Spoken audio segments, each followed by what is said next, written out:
안녕하세요. 김호준입니다. 2017년 5월 15일 주가는 1000 밑으로 주저앉고 원화는 달러당 2000을 훌쩍 넘고 사람들은 대북 폭격설 때문에 생수 라면 사재기를 한다. 트럼프는 어떤 식으로든 북한을 때린다. 문재인이 되면 통보 없이 때리고 안철수가 되면 통보하고 때리고 홍준표 되면 상의하고 때린다. 그리고 취임 일주일이 지나도록 트럼프의 축하 전화는 없다. 지난 4월 13일 한 언론사 칼럼 내용입니다. 문재인 당선 시 한반도에 닥칠 위기를 가상으로 그리며 이번 선거에 국가 존망이 걸려있으니 투표 잘 하자는 내용입니다. 한마디로 문재인은 안 된다는 거죠. 실제 벌어진 일은 우리 모두 알고 있습니다. 지난주 홍석현 대미 특사와 만난 미 틸러슨 국무장관은 대북 군사 행동을 하지 않을 것이라고 했죠. 우리 보수는 60년 넘도록 친북 좌파 프레임으로 선거를 치러왔습니다. 그 본질은 협박이죠. 보수가 아니면 우린 망한다. 한 달 전 이 컬럼을 지금 소개하는 이유는 실제 모두가 그 시간을 직접 겪은 후에 그런 협박이 얼마나 사기였는지 기억해두기 위해서입니다. 그래서 이 지긋지긋한 안보팔이 벗어나서 제대로 된 진보 보수의 대결을 볼 수 있도록. 그리고 그 한 언론사는 중앙일보였습니다. 김어준 생각이었습니다.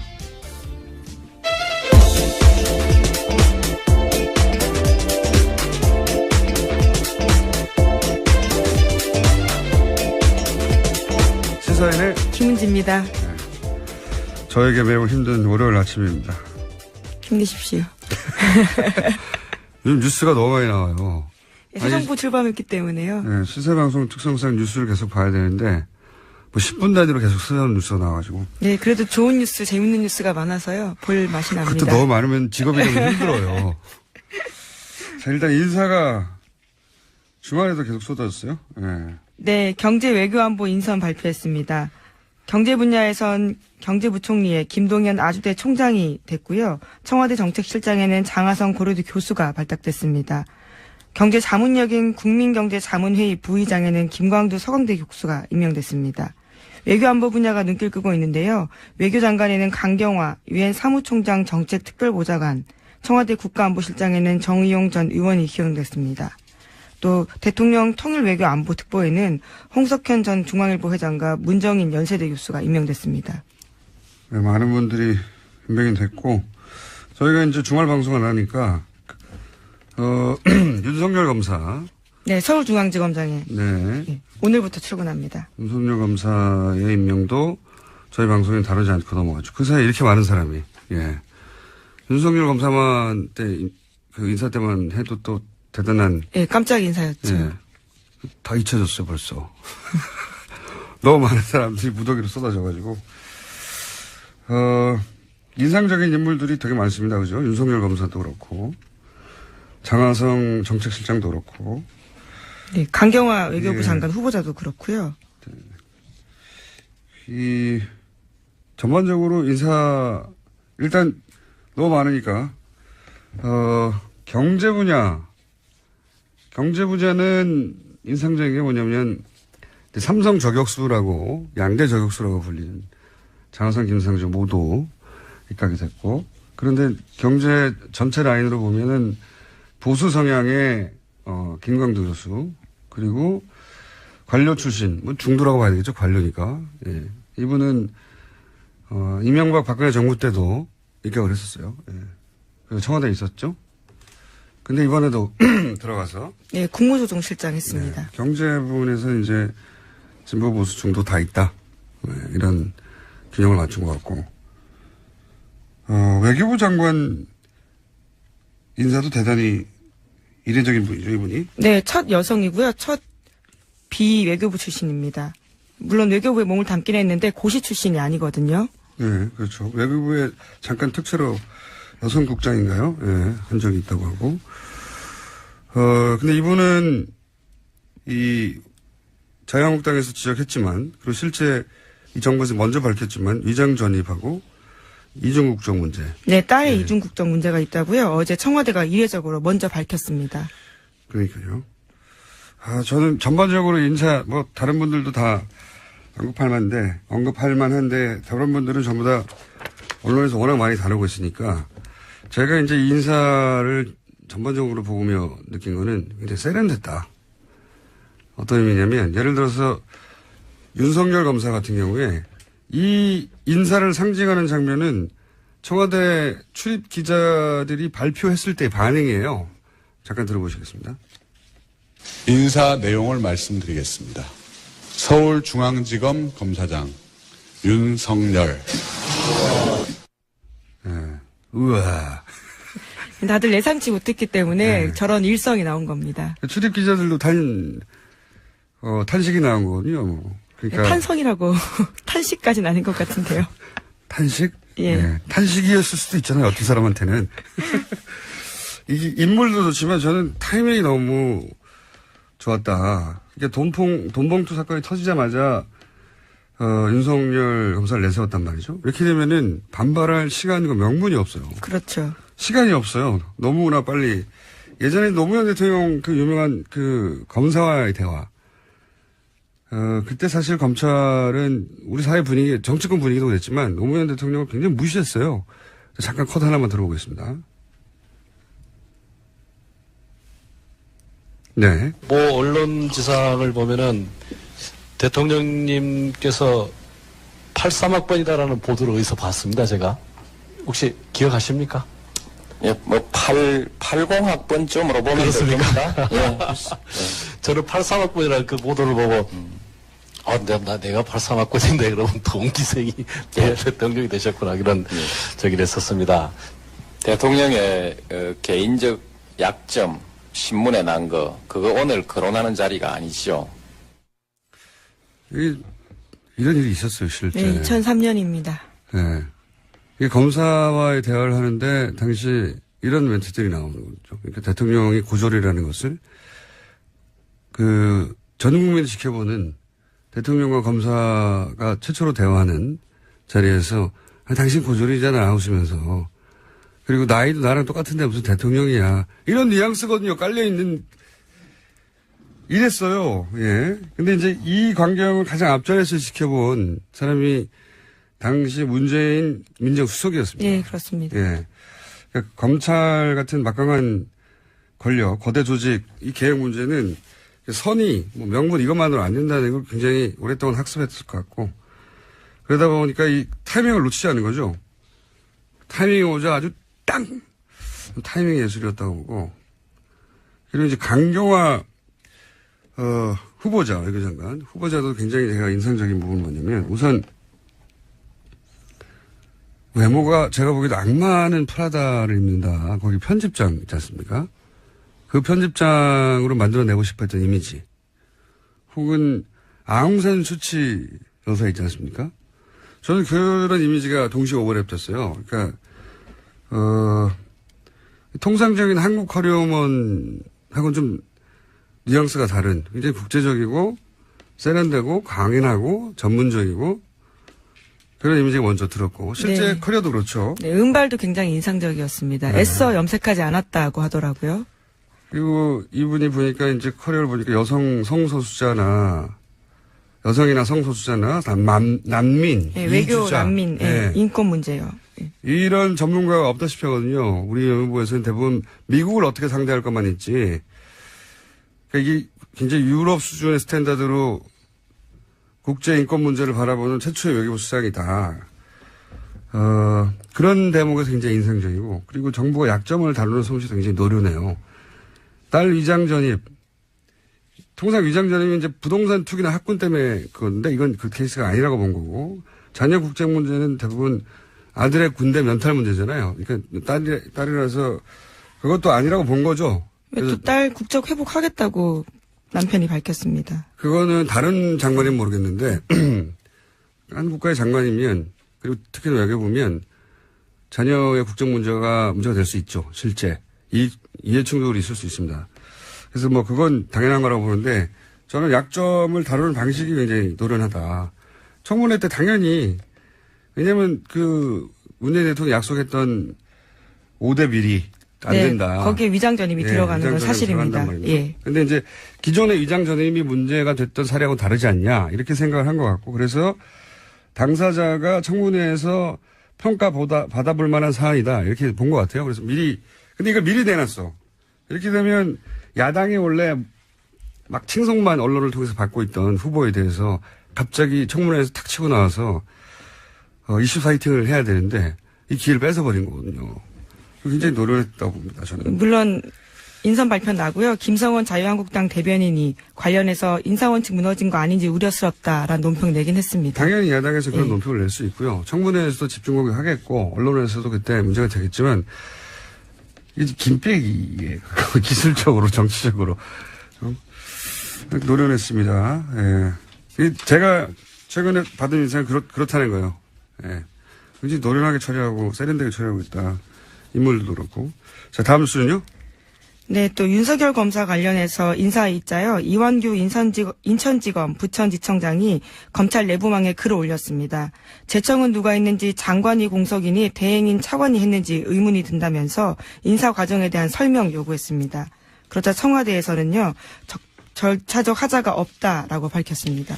이게 거의 지금까지는 드러난 유일한 검찰 내부에서의 반발에 가까운 거거든요. 네. 근데 타이밍이 워낙 좋았기 때문에 검찰의 조직, 그때 그 노무현 대통령 시절에는 그 평검사 회의부터 시작해가지고 모든 단위에서 반발이 조직적으로 있었거든요. 이번에 그런 게 없습니다.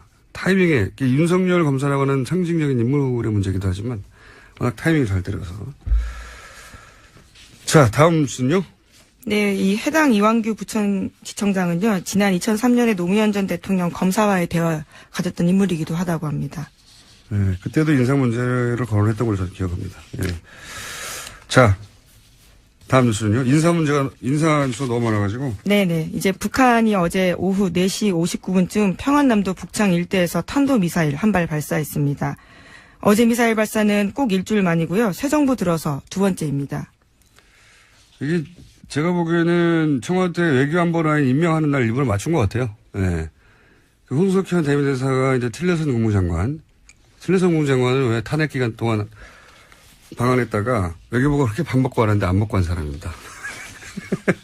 근데 이 양반이 뭐라 그랬냐면 북한 체제 보장하고 군사행동 하지 않겠다 이런 말을 했거든요. 이제 그런 말을 한 미국과 남한 새 안보 라인이 어떻게 나오나 말로 안전 보장은 필요 없고 떠보는 목적이 오지 않았을까. 그래서 이제 북한은 협상에 서로 나서더라도 우리는 가장 강력한 상태로 나서겠다. 뭐 그런 메시지겠죠. 자, 관련해서. 네, 문재인 대통령이 어제 NSC 상임위원회 소집했습니다. 문 대통령은 어제 하루 연차 내고요. 오늘 하루 연차 내고 어제부터 양산 사저에서 머물렀는데 북한의 미사일 발사 사실을 정의용 국가안보실장에게 보고받고 이같이 지시했습니다. 그렇군요. 휴가였어요? 네, 그게 굉장히 눈에 띄는데요.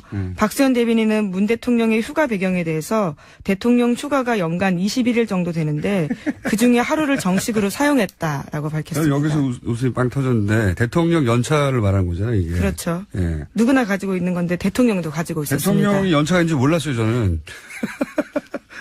근데 워낙 제가 보기에는 꼼꼼하니까 성격 대단히 꼼꼼한 분이거든요, 이 양반이. 내 휴가가 어떻게 되는 거야? 물어봤을 거라고 저는 거의 틀림없이. 그리고 규정을 지져봤겠죠. 대통령이 아무도 그걸 안 물어보는 거니까. 뒤져봤더니 대통령 공무원이잖아요. 그래서 연차가 21일입니다 하니까 그럼 그중에 하루 써야 되겠어. 이렇게 된 거라고 저는 보거든요. 근데 이것도 굉장히 좋은 메시지인 것이 대통령도 이제 룰을 따르고 룰만 따르면 연차 써도 된다는 거거든요. 샐러리맨들한테, 그리고 공무원들한테. 이 얘기 나오니까 제가 다른 뉴스 전에 제 나름 현 국정지도 굉장히 높단 말이에요. 이례적으로 높은 편이라고 합니다. 잠시 후 리얼미터하고 만나겠지만. 근데 이제 지난번에 한번 얘기했지만 이 문재인 정부 특징이 상징을 잘 다룬다는 건데 어떤 의미냐면 검찰 개혁. 이건 무슨 담화문 방식으로 할 수 있어요. 뭐 혁신위원회 만들고. 근데 그렇게 하지 않고 윤석열 검사라고 하는 상징으로 어떻게 되겠구나 이렇게 느껴지게 하는 거죠. 그리고 뭐 예를 들어서 보훈처라는 게 국가에 헌신한 국민에게 국가가 보상하는 거거든요. 근데 여기 이제 피우진 중령 같은 경우는 그 유방암 가슴 절제술을 했다고 강제 퇴역당했다가 국가를 상대로 다시 행정소송을 해서 국군에 복귀했단 말이죠. 국가에 헌신했는데 국가가 퇴출시켰어요. 그런 여군보다 국가 보훈의 정신을 잘 드러내는 상징이 없단 말이죠. 이것도 상징인 것이고 인사들이 이런 상징을 굉장히 여러 레이어로 담고 있어요. 뭐 성평등이나 지역 안배나 진보 보수나 뭐 서열 탕평도 네, 있고요. 탕평도 네. 있고 서열 파괴나 격식 파괴나 그 말로 설명하지 않는데 인사를 보고 이 정부가 어디로 가는지 사람들이 느껴지는 겁니다. 예를 들어서 5.18 기념식장에 대통령이 처음으로 정문으로 걸어 들어갔다고 했는데 그때 같이 들어갔던 사람이 4.13 제주 피해자들이에요. 이거 언론에서 잘 안 따지고 있는데 그리고 합창단 있지 않습니까? 임원 행진곡. 합창단이 전국 16개 도시에서 다 선발됐어요. 일부러 그렇게 한 거거든요. 안 따지는데. 그리고 이제 노무현 대통령 애창곡 상록수를 부른 사람이 안철수 후보 지지한 가수 전인권이었다. 뭐. 아니면은, 그리고 찾은 식당이 5.18 희생자가 운영하던 식당이다. 뭐. 그 다음에 야당 원내대표가 찾아갔는데 미리 서서 기다리고 있었다. 그 다음에 이름표를 달지 못하게 했다. 이 디테일에 다 상징을 담고 있거든요. 이 굉장한 힘이 되는 것이 예를 들어서 박근혜 창조경제, 이명박 녹색경제. 이거 아직도 아무도 모릅니다, 뭔지. 근데 2주 지내는데 이제 우리는 이 방향으로 갑니다 하는 거를 일일이 말로 하지 않았지만 상징으로 느낄 수 있게 만들어주는 거거든요. 네, 강력한 메시지죠. 네. 제가 그래서 이게 이런 인문학적 소양에서 나오는 거라고. 그래서 문재인 정부는 저는 인문학 정치를 하고 있다고 평하고 싶은데 제가 오늘 이 말을 하는 이유는 이런 식의 정치가 계속되면은 야당이 이 기존 문법으로 상대하기 어려워요. 무슨 의미냐면 이렇게 계속하면은 소위 문화적 헤게모니를 주게 되는 거거든요. 예를 들어서 강남 3구가 이 보수의 표를 주는 이유는 좀 단순화시키면 우리 사회에서는 진보는 좀 촌스러운 운동권이고 그 다음에 보수는 성공의 이미지를 독점했단 말이죠. 그러니까 좀 옳지만 가난하고 촌스럽고 무능한 진보. 그게 사실이든 사실이 아니든 이미지가 그랬던 이기적이지만 성공하고 세련되고 유능한 보수. 이런 진보 보수 상징 대결에서 항상 진보가 졌어요. 근데 이 문재인 정부는 뭐 조국 교수나 광경화, 윤석열 이런 인사들을 통해서 진보적인 게 굉장히 쿨하고 세련되고 스마트하고 정의로운데 실제 성공도 한다. 이런 이미지 문화적 헤게모니를 쥐고 있는 거예요. 반면 보수는 지금처럼 하면 꼰대스럽다. 너무 완고하다. 능글능글 맞다. 또는 뭐 후줄근하다. 여성을 비하한다. 이런 이미지로 떨어지게 돼 있어요. 이 상징 투쟁에서 이기고 있다는 거예요. 그래서 제가 보기에는 이 문재인 정부 스타일을 보수가 연구를 해서 앞으로 상대해야 한다. 이 상징 투쟁에서 계속 지고 너무 길게 얘기했나 하다 보니까. 너무 큰 걱정을 하고 계신 것 같습니다. 아니 이게 진보 보수가 적당하게 견제와 균형이 있어야 되는데 이렇게 나가는 정부를 상대로 옛날처럼 상대하면 안 된다는 겁니다. 야당이 이번 정부를 상대하기 쉽지 않을 거라는 생각이 계속 들고요. 제목 정도 몇 가지 읊을 수 있을 것 같습니다. 네, 문재인 대통령 차기 업무 지시가 4대강 제조사라는 한국일보 보도가 있었습니다. 당연히 4대강 제조사를 지시했겠죠. 네. 이 문제는 계속 제기왔으니까. 예, 다음은요? 예, 그리고 넥슨이 강남 땅 거래 이전부터 우병우 처가 땅인 사실을 알았다라는 한겨레 단독 보도가 있는데요. 검찰은 수사 과정에서 이런 문건이 담긴 진술을 확보하고도 이를 무시하고 무혐의 처분했다고 합니다. 우병우 관련 소식이네요, 결국. 넥슨. 검찰이 알았다는 거잖아요. 그렇죠. 예. 이것도 재수사가 되겠네요. 그러면. 이런 뉴스들이 있고요. 예. 하여튼 인문학적으로 그리고 세련된 정부다. 상징 투쟁에서 이기고 있다. 그리고 개인적으로 수염 안 깎는 대통령이 좀 나왔으면 좋겠어요. 상징 투쟁에서 이길 수 있는 건가요? 네. 수염 안 깎는 게 좀 세련된 것이다. 이런, 예. 자, 여기서 끝내지 않고 아까 잠깐 얘기 나왔던, 대통령 지지도 이야기 저희가 리얼미터 권순정 실장 모시고 잠깐 얘기 나눠보겠습니다. 안녕하십니까? 안녕하십니까? 오래 기다리셨습니다, 옆에서. 네. 킥킥 웃으면서. 자, 취임 2주차 지지도가 나왔나요? 네. 네, 나왔습니다. 매우 높습니다. 이번 대선에서 홍준표, 안철수 등 다른 후보를 투표한 국민들 대다수도 문재인 정부의 초반 국정 수행에 대해서 긍정적인 평가를 내리는 것도 나타났는데요. 지난주에 처음 실시했습니다. 인수위를 거치지 않기 때문에 그래도 취임 직후에는 전망을 물었고 예. 취임 2주차에는 그래도 현재 어느 정도 잘하고 있는지 평가를 했습니다. 처음 조사인데요. 10명 중 8명 이상인 81.6%가 잘한다는 긍정평가를 했고요. 반면 10.1%만이 잘못한다고 부정평가를 했습니다. 그렇군요. 이전 정부하고 좀 비교를 해보겠습니다. 이제 이러한 81.6%의 긍정평가는 박근혜 전 대통령이 2013년 2월 4주차에 취임하셨을 때의 첫 번째의 국정수행 긍정평가가 54.8%였습니다. 그러니까 무려 26.8%포인트가 더 높고요. 박근혜 전 대통령은 사실 유난히 낮았어요. 네. 유난히. 예. 그리고 이명박 전 대통령하고도 비교를 해도 상당히 높은 편인데요. 이명박 전 대통령은 76%였습니다. 5.6%포인트가 더 높은 것입니다. 네. 그렇군요. 네. 그러니까 2주차 물론 인수위도 없고 여러 가지 조건이 다르긴 합니다만 네네. 긍정평가가 높이 나온다. 네.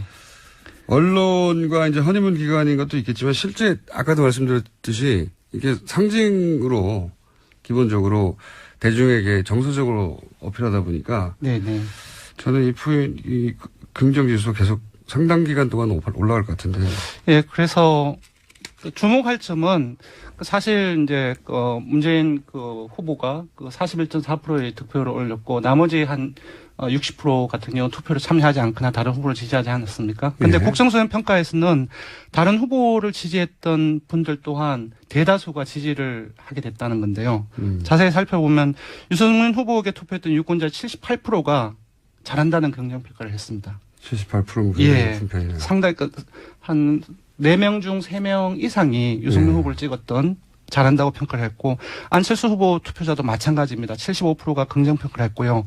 하나 더 볼 것은 홍준표 후보를 찍었던 분들도 부정평가보다 긍정평가가 더 높습니다. 그러니까 41%가 긍정평가를 했습니다. 재미있는 지수네요. 네. 지역별로는 어떻습니까? 지역별로는 호남에서 무려 95%가 잘한다고 긍정평가를 했고요. 불과 3%만이 잘 못한다고 부정평가를 했습니다. 대구 경북이라든지 보수층이라든지 연령대별로는 어때요? 예, 연령대별 같은 경우도 60대 이상 같은 경우도 긍정평가가 더 높았는데요. 대구 경북 같은 경우는 10명 중 7명 이상인 73%가 긍정평가를 했고 60대 이상 같은 경우는 대다수가 홍준표 후보를 찍었잖아요. 예. 이분들 같은 경우도 71%가 잘한다고 긍정평가를 했습니다. 지금 초반이긴 합니다만, 기선제압. 네. 기선제압이라고 표현할 수도 있고. 네. 네. 그리고 저는 이게 이제 상징 효과 때문이라고 보는데, 여간, 이렇게, 이게 점점 문화적 헤게모니 대결에서 이겨가고 있다는 게 보수 입장에서 굉장히 단순히 선거에 졌다. 그보다 훨씬 더 강력한 거거든요, 이게. 왜냐면은, 이렇게 문화적 헤게모니를 지어간다는 건 이제 상대당 입장에서는 국민들의 무의식과 싸워야 된다는 거예요. 아, 이쪽이 더 세련되고 이쪽이 더 멋진 거 아니야? 라고 하는 무의식과 싸워야 된다는 측면에서 네. 연구해야 된다고 봅니다. 야당은 지금 스타일을. 자, 보통 2주차에는 다른 정권, 그러니까 리얼미터 데이터나 다른 여론조사 데이터상 대통령 취임 2주차에는 보통 올라갑니까? 떨어집니까? 보통 떨어집니다. 2주차 정도 됩니다. 예. 그러니까 지금 오늘 자세하게 준비는 안 해왔지만 이명박 정부 때도 두 번째 주에서는 소폭 떨어졌고 그리고 가까이 있는 박근혜 전 정부에서도 두 번째 조사에서는 그 이전에는요? 그 이전 같은 경우는 조사를 못 해봤습니다. 아, 리얼미터 그때는 없었죠? 있었습니다. 근데 있었어요? 준비를 못 했습니다. 네. 혼나시고, 그럼. 아니, 저는 전반적으로 취임 직후에 네. 여타 정권의 지지율이나 여타 정권의 취임 직후 올라가나 하락하나 이 통계도 좀 알고 싶거든요. 다음 시간에 좀 알려주십시오. 네, 알겠습니다. 그 갤럽은 있잖아요, 자료가 그죠? 아, 있는데요. 예. 예, 저희들 자료가 있는데 오늘 준비를 못 해왔습니다. 죄송합니다. 잘못하셨고요. 다른 조사 사안들이 어떻게 돼 있습니까? 뭐가 예, 있습니까? 지금 이렇게 지지도가 높은 이유에는 여러 가지가 있는데 저희들이 지난주에 한 2주차 흐르면서 가장 인상적이었던 문 대통령의 행보가 뭐였는지를 조사를 해봤습니다. 많은 분들이 흔히 기억하실 겁니다. 꼬마 앞에서 쪼그리고 앉아서 사인해 주려고 책가방 여는까지 다 기다려가지고 아이들, 예. 소통 홍보를 많이 꼽았는데 여론조사상에서는 적폐청 검찰개혁이라든지 그러한 것들 포함하는 적폐청산과 개혁이 1위로 나타났습니다. 그리고 조금 더 제가 보기에는 요 여론조사에는 말이죠. 네. 물론 그 쪼그리고 앉아 사인하는 거, 파격 소통 행보 이것도 마음에 들어왔지만 이런 여론조사에는 아무래도 검찰개혁 이런 거를 투표해야 되는 거 아니야 하는 마음도 작용했을 거라고 봅니다. 저는 개인적으로 이 문항을 설계를 할 때 저는 꼬마 앞에 쪼그리지 앉아가지고 대통령 시간을 한 3분, 5분 정도 뺐었거든요. 네. 근데 그것이 가장 인상 깊었는데 그것이 1위가 나오지 않을 거라 생각을 했었어요. 그게 인상적이었다 하더라도 예. 이런 여론조사를 하면 이제 검찰개혁 이런 걸 해야죠. 그럴듯하잖아요. 총수님 생각이고 어쨌든 1위가 예상 외로 검찰개혁 등 적폐청산과 개혁 행보가 1위로 나타났는데 그 취임 직후에 1순위 개혁 과제가 뭔지를 물었습니다. 일치하는 결과인데 역시 검찰개혁이 1위로 나타났고 정치개혁이 2위로 나타났습니다. 알겠습니다. 시간이 없으니까 이제 각 당 지지도 짧게 정리해 주십시오. 네. 예, 문재인 효과로 민주당이 초강세를 보이고 있습니다. 53.3%를 기록했습니다. 전국 지지도요? 예, 2014년 3월 그 안철수 전 대표의 새정치연합과 합당 이후로 50%대 초중반으로 오른 거는 처음입니다. 그리고 호남에서 67%까지 올랐고요. 반면 국민의당 같은 경우는 12%대로 호남에서 떨어졌습니다. 눈여겨볼 것은 대구 경북에서도 38%까지 올랐습니다. 거의 40%에 육박했고요. 1위입니다. 그리고 무엇보다 보수층에서 28%를 기록을 했는데 자유한국당이 36%를 기록을 했습니다. 오차 범위 내입니다. 그렇군요. 네. 자유한국당은 어떻습니까? 자유한국당은 12.4%로 2주 연속 하락했고요. 국민의당 역시 7.7%로 떨어졌는데 2주 연속 한 자릿수 최저치를 경신했습니다. 반면 역시 바른정당과 정의당도 각각 6.8%, 6.6%로 하락세를 보였고요. 정의당 같은 경우는 지난주에 9.6%를 기록했는데 3.0%포인트가 떨어졌습니다. 역시 떨어졌네요. 문재인 효과로 인해서 정의당을 지지하는 다수의 지지층이 민주당 쪽으로 쏠린 결과로 보입니다. 알겠습니다. 조사하게 말씀해 주십시오. 네. 이번 조사는 5월 15일부터 19일까지 5일간 전국 19세 이상 유권자 2,526명을 대상으로 무선 80%, 유선 20%, 전화 면접 및 자동응답 혼용을 실시했습니다. 표본 오차는 95% 신뢰 수준에서 플러스 마이너스 1.9%포인트, 응답률은 7.5%입니다. 자세한 사항은 중앙선거 여론조사심의위원회 홈페이지를 참조하시면 됩니다. 알겠습니다. 리얼미터 권수정 실장 시사인의 김은지 기자였습니다. 감사합니다. 고맙습니다. 감사합니다.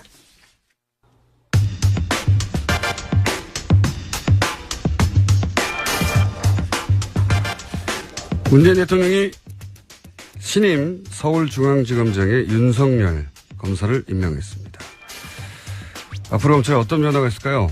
국회 법제사법위원회 여당 간사 더불어민주당 박범계 의원 전화 연결됐습니다. 안녕하세요, 의원님. 네, 반갑습니다. 네. 요즘 인터뷰하기 굉장히 어려우신 분인데 네, 인터뷰가 잘 안 됩니다. 죄송합니다. 네. 혹시 청와대에서 전화 올까봐 다른 전화 안 받으시는 겁니까? 예, 빨리 본론으로 들어가십시오. 저희가 이제 그 의원님 꼭 연결해서 전화하려고 했던 것은 네네. 윤석열 신임 중앙지검장. 예, 중앙지검장. 이 검찰직인 이름이 참 어렵습니다. 예. 서울지검장이면 또 모르겠는데 서울중앙지검장이에요. 예.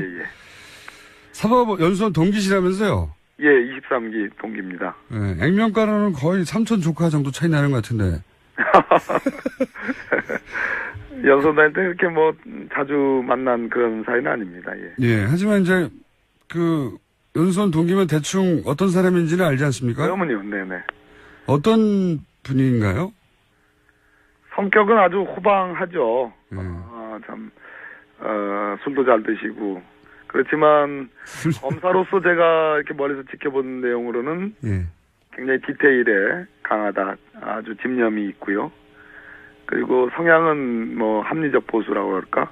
예. 본인 스스로가 법질서의 수호에 굉장히 강조를 하고 있고. 그렇기 때문에 지난번 국정원 댓글 사건에 대한 그 치밀한 수사가 가능했다고 봅니다. 조직을 본인은 사랑한다고 또 했고요, 실제 검찰 조직을. 뭐 검찰에 대한 사랑도 뛰어납니다. 그렇군요. 댓글 수사 말씀하셔서 제가 이제 질문 드릴 네네. 수밖에 없는 건데 이분이 댓글 수사하다가 좌천이 됐죠. 네. 네네. 근데 이번에 이제 서울지검장에 임명을 했어요. 예예. 이건 어떤 의미가 있는 겁니까? 어떻게 보십니까? 대통령님 스스로가 그 임명에 대한 변을 말씀하셨습니다. 그러니까 국정농단 수사와 공소 유지가 우리 검찰의 가장 중요한 현안이고 그 현안을 해결하는데 가장 적임으로 본다. 그것이 인사 이유로 저는 알고 있습니다. 그 이상은 대통령이 이미 말한 내용 이상은 말씀 안 하실 건가요? 아무래도 뭐 우병우 수사가 제대로 돼 있지 않다라는 반성적 고려가 있을 겁니다. 전직 대통령도 구속 기소되는 마당에 도대체 우병우가 뭐간디 불구속 기소 그 많은 수사를 했음에도 불구하고 서울중앙지법에서 영장이 기각됐다는 것은 다소 부실한 측면이 있는 거거든요. 그런 측면이 있고 더 중요한 거는 공소유지가 더 중요한데 지금 공소 자체가 국정농단에 대한 기소가 세 파트로 되어 있습니다. 당초 서울중앙지검 특수본 기소, 그다음에 특검에 의한 뇌물 기소, 그다음에 그걸 이어받은 다시 서울중앙지검에 의한 박근혜 전 대통령에 대한 뇌물 기소. 이 세 파트가 다소 중첩되는 부분이 있기 때문에 이 부분에 대한 공소 유지를 하기 위해서는 정리할 필요가 좀 있습니다. 그리고 이제 우병우 전 민정수석 개인의 문제가 아니라 이제 소위 검찰 내 우병우 라인이라고 하는 네네. 언론에서는 정치 검찰로 표현되는 그 문제에 대한 그 개혁의 의지도 있는 거겠죠. 네.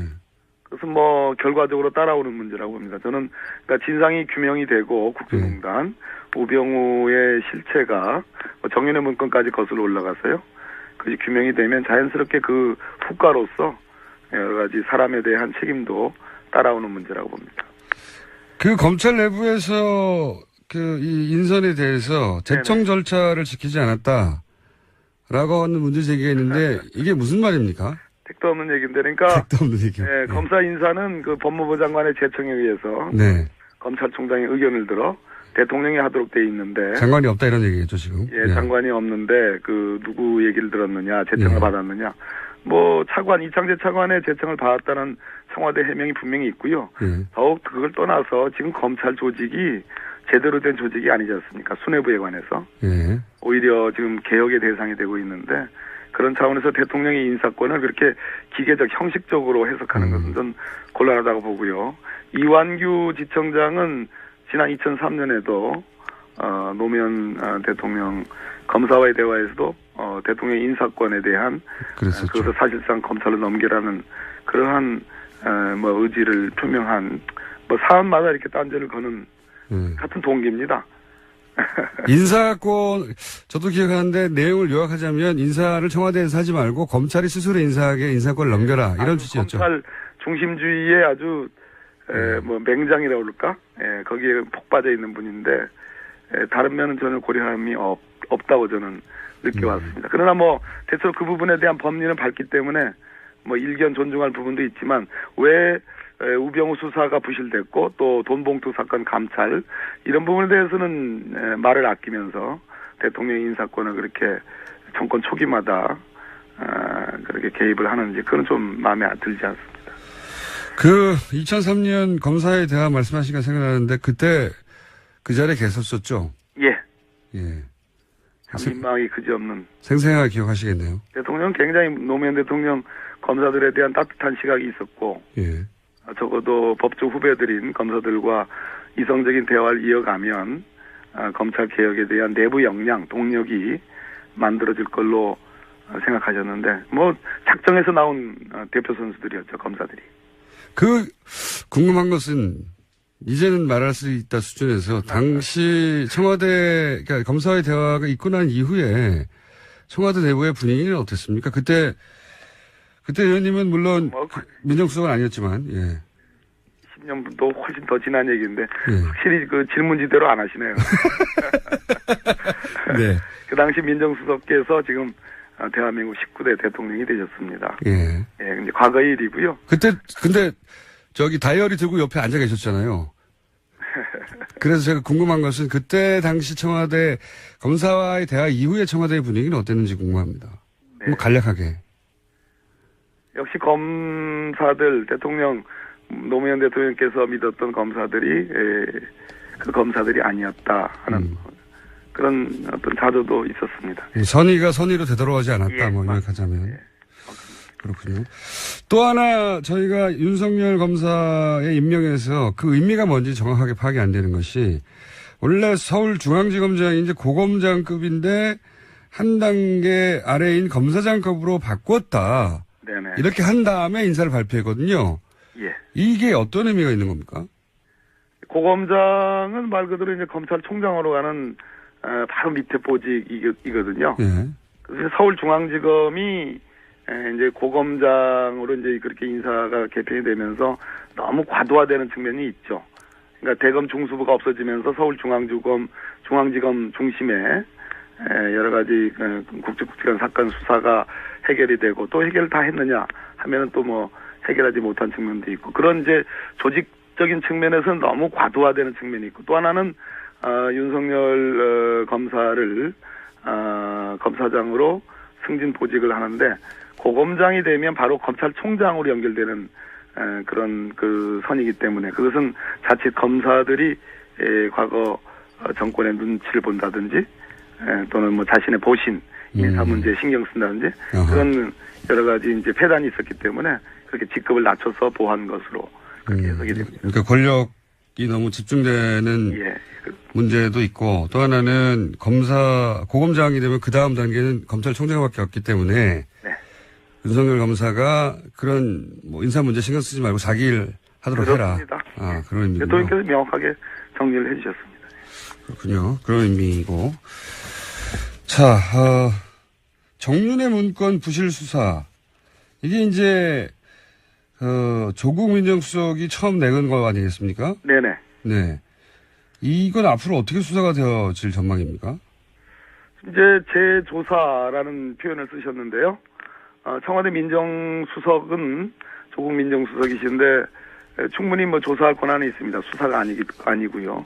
그것은 뭐 법령에 의해서 근거가 있는 거기 때문에 그 진실 규명을 해야 될 텐데 지금 아마 박관천 경정 또 한일 경위 이런 분들의 결국은 진술에 달려 있는 문제라고 보는데 박관천 경정도 입을 열기 시작했고요. 한일 경위가 어떻게 얘기를 하느냐에 달려 있는 문제인데 거꾸로 그 뒤에 어떤 국정농단의 사례들을 거꾸로 되짚어서 복기를 해보면 정윤의 문건의 본질이 좀 드러날 수 있다 이렇게 보여야 됩니다. 문재인 대통령이 인사 관련해서 했던 이야기 중에 제가 보기에는 핵심이 지금 검찰이 해야 할 가장 중요한 일은 최대 현안은 국정농단 사건에 대해서 수사하고 공소 유지하는 거다. 예, 명확하게 말씀하셨습니다. 예, 이렇게 얘기했단 말이죠. 근데 이제 윤석열 검사가 특검에서 이 공소 유지를 맡고 있었지 않습니까? 지금 맡고 있습니다. 지금도 맡게 되는 거죠? 예. 그러면 이 인사가 그 공소 유지를 맡는데 더 도움이 됩니까? 지금 제가 아까 모두에도 말씀드렸듯이 서울중앙지검 특수본에 의한 최순실 등의 직권남용 등의 어떤 기소가 한 파트가 있고요. 그다음에 박영수 특검에 의해서 최순실 추가 수사를 통해서 삼성 등의 뇌물수수 기소가 한 파트가 있고 그것을 이어받아서 다시 서울중앙지검 2기 특수본에 의한 박근혜 전 대통령에 대한 제3자 뇌물수수 이 기소가 있습니다. 이것들이 정리가 되어 있지 않고 각각의 별개의 재판으로 지금 나뉘어져 있거든요. 그러다 보니까 박근혜 전 대통령도 그렇고 최순실 측도 그렇고 삼성 측도 그렇고 다 중복 기소 뭐 이런 등등의 주장들을 하고 있습니다. 예. 그래서 이 부분을 즉 직권 남용과 강요와 뇌물이 이게 성립할 수 있는 것이냐 이런 주장을 하고 있는데 이런 부분들을 정리할 필요가 있습니다. 그래서 특검 수사를 했던 윤석열 팀장이 서울중앙지검장이 됐다는 것은 공소유지를 위해서 대단히 정말 기가 막힌 인사다. 그렇군요. 이것을 함께 정리할 수 있는 아주 좋은 자리에 갖다 놓으신 것 같습니다. 추가로 수사할 부분이 있다고 보십니까? 있죠. 어떤 부분이 있습니까? 지금 기본적으로 기업들의 이제 그 한쪽은 지금 정리가 안 된 부분이 있고요. 또 하나는 역시 아까 말씀드렸듯이 우병우 전 민정수석에 대한 수사인데요. 이 수사를 복귀할 필요가 있습니다. 그 복귀를 하면 아마도 수사의 부진, 미진이 드러날 것이고 이 부분이 국정농단의 마지막 정점을 찍는 수사가 되지 않을까 그렇게 생각합니다. 그렇군요. 아까 그 기업에 관련돼서는 짧게 말씀하셨는데 기업 관련 수사가 추가적으로 뭐가 있나요? SK 부분이 지금 제 기억으로는 정확히 아마 정리가 안 돼 있는 것으로 제가 알고 있고요. 예. 롯데 신동빈 회장은 불구속 기소가 돼 있는 걸로 알고 있는데 뭐 그 부분을 얘기하는 겁니다. 박근혜 전 대통령 이제 첫 공판도 얼마 안 남았는데 박근혜 대통령의 뇌물수수 특히 뇌물수수가 아주 중요한 부분인데 이 혐의가 유죄로 인정될 수 있을까요? 판사 출신으로서 재판 전망은 어떻습니까? 박근혜 전 대통령을 파면시킨 헌법재판소의 결정과 관련해서는 사실 뇌물수수는 관계가 없습니다. 그렇죠. 근데 이제 직권남용과 강요만으로도 충분하다는 게 헌법재판소의 판단인데 그건 탄핵 재판이었고, 예. 이 뇌물수수 부분은 지금 현재 재판이 진행되고 있는데 다소의 우려가 있는 것도 사실입니다. 어떤 부분에 우려가 있습니까? 예를 들어서 일성신약 그 회장님의 진술이 다소 바뀐다든지, 예. 박원호 씨와 같은 전마사회 감독의 진술도 다소 이제 뭐 흐릿해진다든지, 네네. 이런 부분들은 공소유지에 있어서의 어떤 긴장감이 조금 다소 와해됐거나 아니면 다른 사정 변경이 있을 가능성이 있기 때문에 말 그대로 공소유지를 하는 검찰 입장에서는 단디게 아주 이게 뭡니까 이게 나사를 뭐 이렇게 세게 조여야 된다. 조여야 하듯이 다시 한번 정확하게 좀 살펴볼 필요가 있다고 보죠. 그래서 더욱 윤석열 검사 임명이 중요해진 부분이 있군요, 이게. 네, 대단히 중요하다고 생각합니다. 아무래도 문재인 대통령이야말로 지난 국정농단으로 인해서 4년 반 동안 이게 나라냐라는 표현을 들을 정도로 정상적이지 않았지 않습니까? 예. 그 정상적이지 않은 나라를 정상화시키는 가장 큰 과정은 역시 특검 수사였거든요. 그런 측면에서 이 특검 수사의 결과가 공소유지가 제대로 잘 되는 것은 19대 대통령으로서는 가장 중요하게 인식하는 부분이라고 생각을 합니다. 최근 법무부 차관 혹은 대검찰청 차장 다른 인사들은 어떻게 평가하십니까? 간단히. 뭐 대단히 내부에서도 신망 있고 제가 개인적으로도 경험을 하기에는 굉장히 좋은 자질이 뛰어난 그러한 분들로 평가를 하고 싶습니다. 네. 여당에 계시니까 다 칭찬하시겠죠. 아닙니다. 이금노 차관은 아시다시피 그 진경준 검사장 특임 검사로서 멋지게 아주 순식간에 잘 해냈고요, 수사를. 그다음에 봉욱 뭐 차장은 뭐 자타공인하는 아주 좋은 인사입니다. 알겠습니다. 이제 뭐 거의 시간이 다 됐는데 네네.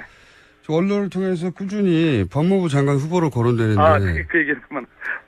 그 얘기는 못 하십니까? 예, 이 정도 하십시오. 그게 본인이 고사하셨나요? 언론을 통해서만 거론되고 있기 때문에. 전화가 아직 안 왔군요. 네. 좋습니다. 역시. 예. 전화만 계속 기다리시는 상태인가요? 네, 이 정도 하겠습니다. 예.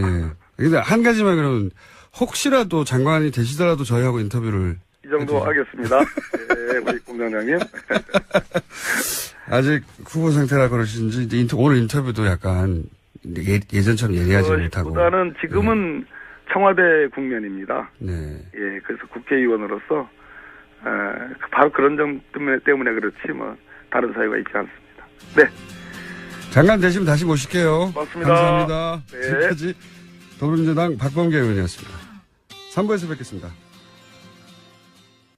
장관 문정인 연세대 교수가 임명됐습니다. 네, 많은 분들이 임명이 됐고 저희가 이제 주말 방송을 하니까 윤석열 검사.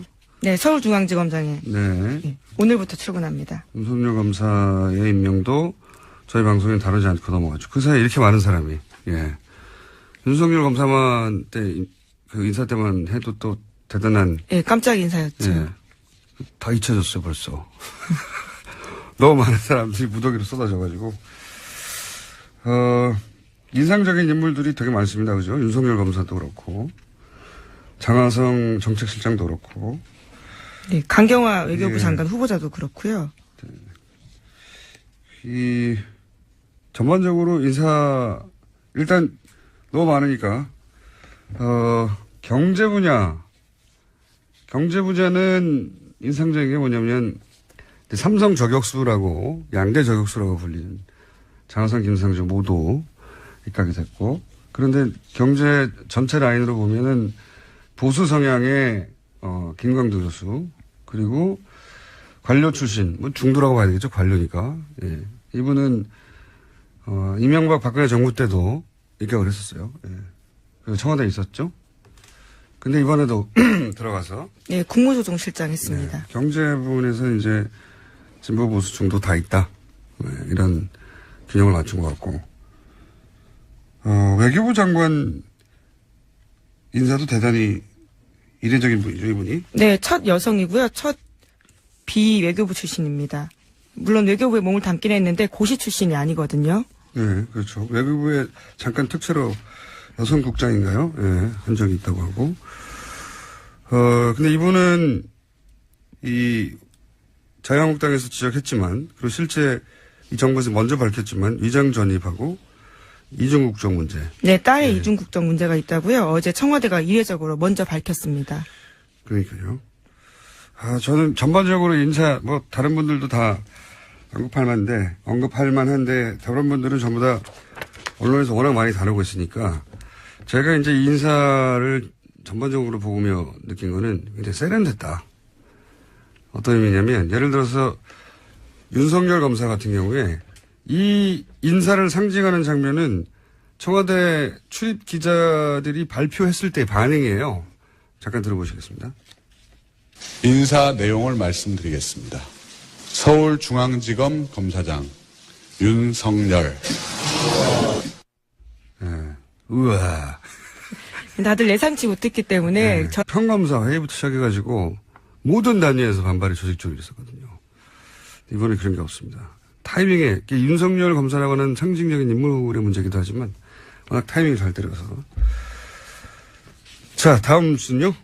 네, 이 해당 이완규 부천지청장은요, 지난 2003년에 노무현 전 대통령 검사와의 대화 가졌던 인물이기도 하다고 합니다. 네, 그때도 인상 문제를 거론했던 걸로 저는 기억합니다. 예. 자, 다음 뉴스는요. 인사 뉴스가 너무 많아가지고. 네네. 이제 북한이 어제 오후 4시 59분쯤 평안남도 북창 일대에서 탄도미사일 한 발 발사했습니다. 어제 미사일 발사는 꼭 일주일 만이고요. 새 정부 들어서 두 번째입니다. 이게 제가 보기에는 청와대 외교안보 라인 임명하는 날 일부러 맞춘 것 같아요. 예. 그 홍석현 대미대사가 이제 틸러슨 국무장관을 왜 탄핵 기간 동안 방한했다가 외교부가 그렇게 밥 먹고 하는데 안 먹고 한 사람입니다. 근데 이 양반이 뭐라고 그랬냐면 북한 체제 보장하고 군사행동하지 않겠다 이런 말을 했거든요. 이제 그런 말을 한 미국과 남한 새 안보 라인이 어떻게 나오나 말로 안전 보장은 필요 없고 떠보는 목적이었지 않았을까. 그래서 이제 북한은 협상에 서로 나서더라도 우리는 가장 강력한 상태로 나서겠다. 뭐 그런 메시지겠죠. 자, 관련해서. 네, 문재인 대통령이 어제 NSC 상임위원회 소집했습니다. 문 대통령은 어제 하루 연차 내고요. 오늘 하루 연차 내고 어제부터 양산 사저에서 머물렀는데 북한의 미사일 발사 사실을 정의용 국가안보실장에게 보고받고 이같이 지시했습니다. 그렇군요. 휴가였어요? 네, 그게 굉장히 눈에 띄는데요. 박수현 대변인은 문 대통령의 휴가 배경에 대해서 대통령 휴가가 연간 21일 정도 되는데 그중에 하루를 정식으로 사용했다라고 밝혔습니다. 여기서 웃음이 빵 터졌는데 대통령 연차를 말하는 거잖아요, 이게. 그렇죠. 예. 누구나 가지고 있는 건데 대통령도 가지고 있었습니다. 대통령이 연차인지 몰랐어요, 저는. 근데 워낙 제가 보기에는 꼼꼼하니까 성격 대단히 꼼꼼한 분이거든요, 이 양반이. 내 휴가가 어떻게 되는 거야? 물어봤을 거라고 저는 거의 틀림없이. 그리고 규정을 지져봤겠죠. 대통령이 아무도 그걸 안 물어보는 거니까 뒤져봤더니 대통령 공무원이잖아요. 그래서 연차가 21일입니다 하니까 그럼 그중에 하루 써야 되겠어. 이렇게 된 거라고 저는 보거든요. 근데 이것도 굉장히 좋은 메시지인 것이 대통령도 이제 룰을 따르고 룰만 따르면 연차 써도 된다는 거거든요. 셀러리맨들한테, 그리고 공무원들한테. 이 얘기 나오니까 제가 다른 뉴스. 그런 일성이 나온 겁니다. 출입 기자들도 탄식이 나온 거거든요. 그러니까. 탄성이라고, 탄식까지는 아닌 것 같은데요. 탄식? 예. 네. 탄식이었을 수도 있잖아요. 어떤 사람한테는. 이 인물도 좋지만 저는 타이밍이 너무 좋았다. 그러니까 돈봉투 사건이 터지자마자 윤석열 검사를 내세웠단 말이죠. 이렇게 되면은 반발할 시간과 명분이 없어요. 그렇죠. 시간이 없어요. 너무나 빨리. 예전에 노무현 대통령 그 유명한 그 검사와의 대화. 그때 사실 검찰은 우리 사회 분위기, 정치권 분위기도 그랬지만 노무현 대통령을 굉장히 무시했어요. 잠깐 컷 하나만 들어보겠습니다. 네. 뭐 언론 지상을 보면은 대통령님께서 83학번이다라는 보도를 어디서 봤습니다, 제가. 혹시 기억하십니까? 예, 뭐 80학번쯤으로 보면 그렇습니까? 예. 저는 83학번이라는 그 보도를 보고 내가 83학번인데 그러면 동기생이 대통령이 되셨구나 이런 저기를 했었습니다. 대통령의 개인적 약점 신문에 난 거 그거 오늘 거론하는 자리가 아니죠. 이런 일이 있었어요, 실제. 네, 2003년입니다. 네. 이게 검사와의 대화를 하는데 당시 이런 멘트들이 나오는 거죠. 그러니까 대통령이 고졸이라는 것을 전 국민이 지켜보는 대통령과 검사가 최초로 대화하는 자리에서 당신 고졸이잖아 웃으면서 그리고 나이도 나랑 똑같은데 무슨 대통령이야 이런 뉘앙스거든요. 깔려있는 이랬어요. 예. 근데 이제 이 광경을 가장 앞자리에서 지켜본 사람이 당시 문재인 민정수석이었습니다. 예, 그렇습니다. 예. 그러니까 검찰 같은 막강한 권력, 거대 조직, 이 개혁 문제는 선의, 명분 이것만으로 안 된다는 걸 굉장히 오랫동안 학습했을 것 같고, 그러다 보니까 이 타이밍을 놓치지 않는 거죠. 타이밍이 오자 아주 땅! 타이밍 예술이었다고 보고, 그리고 이제 강경화, 후보자, 외교장관. 후보자도 굉장히 제가 인상적인 부분은 뭐냐면, 우선, 외모가 제가 보기에도 악마는 프라다를 입는다. 거기 편집장 있지 않습니까? 그 편집장으로 만들어내고 싶어 했던 이미지. 혹은 아웅산 수치 여사 있지 않습니까? 저는 그런 이미지가 동시에 오버랩됐어요. 그러니까, 통상적인 한국 커리어먼하고는 좀 뉘앙스가 다른 굉장히 국제적이고 세련되고 강인하고 전문적이고 그런 이미지가 먼저 들었고 실제 네. 커리어도 그렇죠. 네, 은발도 굉장히 인상적이었습니다. 애써 염색하지 않았다고 하더라고요.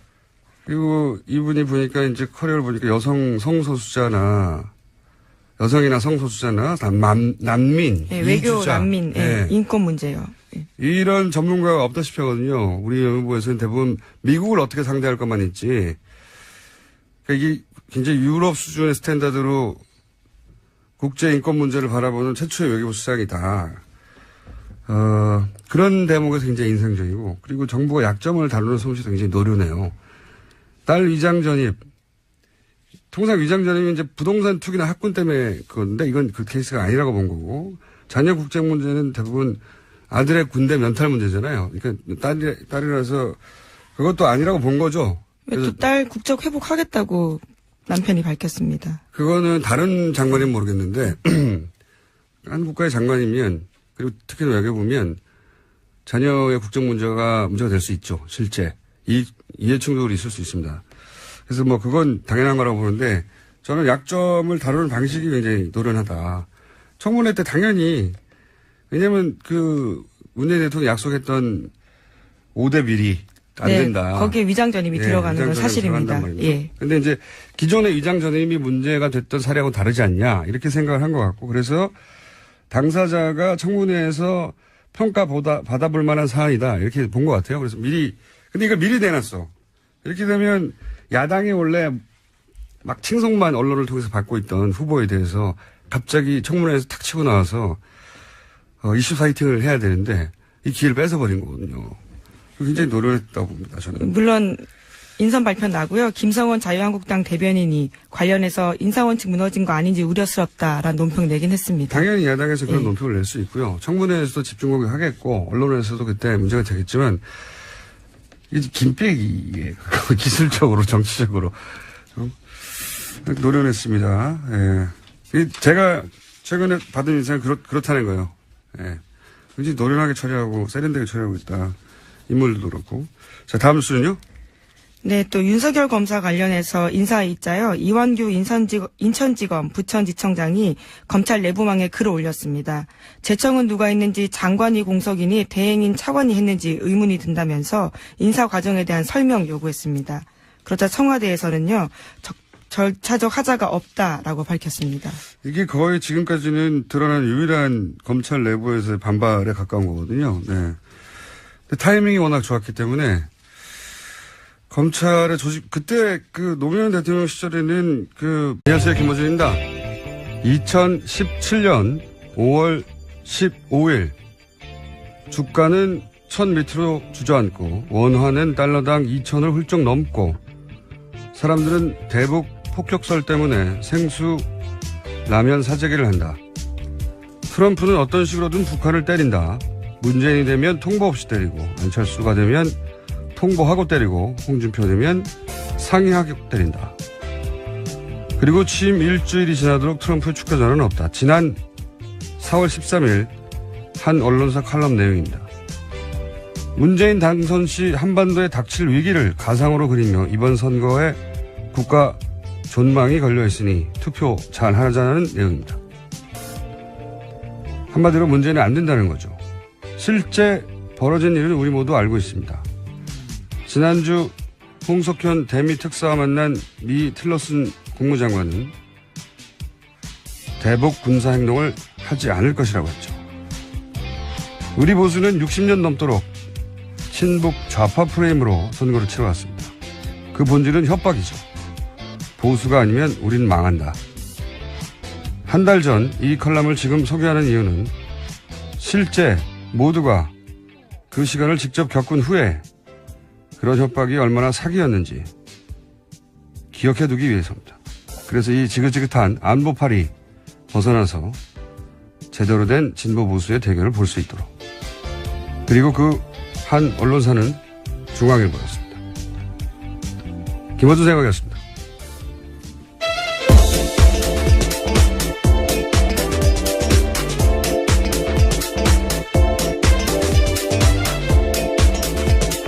시사인의 김은지입니다. 저에게 매우 힘든 월요일 아침입니다. 힘내십시오. 요즘 뉴스가 너무 많이 나와요. 새정부 출범했기 때문에요. 네, 시사방송 특성상 뉴스를 계속 봐야 되는데 뭐 10분 단위로 계속 쓰는 뉴스가 나와가지고. 네, 그래도 좋은 뉴스, 재밌는 뉴스가 많아서요. 볼 맛이 납니다. 그것도 너무 많으면 직업이 좀 힘들어요. 자, 일단 인사가 주말에도 계속 쏟아졌어요. 네. 네, 경제 외교안보 인선 발표했습니다. 경제 분야에선 경제부총리의 김동연 아주대 총장이 됐고요. 청와대 정책실장에는 장하성 고려대 교수가 발탁됐습니다. 경제자문역인 국민경제자문회의 부의장에는 김광두 서강대 교수가 임명됐습니다. 외교안보 분야가 눈길 끄고 있는데요. 외교장관에는 강경화 유엔 사무총장 정책특별보좌관, 청와대 국가안보실장에는 정의용 전 의원이 기용됐습니다. 또 대통령 통일외교안보특보에는 홍석현 전 중앙일보 회장